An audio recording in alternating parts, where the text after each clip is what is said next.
I love having lots of different floral dies to choose from. Let's compare the Wildflower Stems die set from Sizzix with Wildflower Stems 1.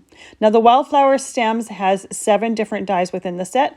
Wildflower Stems 1 has 5 dies in the set. And you can see that the Wildflower Stems has a variety of different scales within the one set, whereas the Stems 1 has pretty much the same scale throughout the whole set.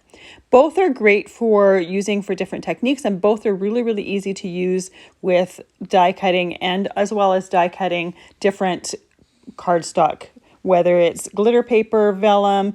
I've used them on many different surfaces, and I've also used many different things on top of them. I like using these dies with my cardstock scraps. I often have some long, narrow pieces that are perfect for these. To take them out of the die, I typically like to just hold one end and flick it on my table, and it usually starts to come out. This one just came right out of the die, and then I use a die pick to get all those little extra pieces off of here. Now, coloring them is simple. You could leave it as is. You could ink it with an ink pad. I'm using some mica spray here, and I'm just going to spray the floral part of the die cut, and then I typically will just let it completely sit and dry.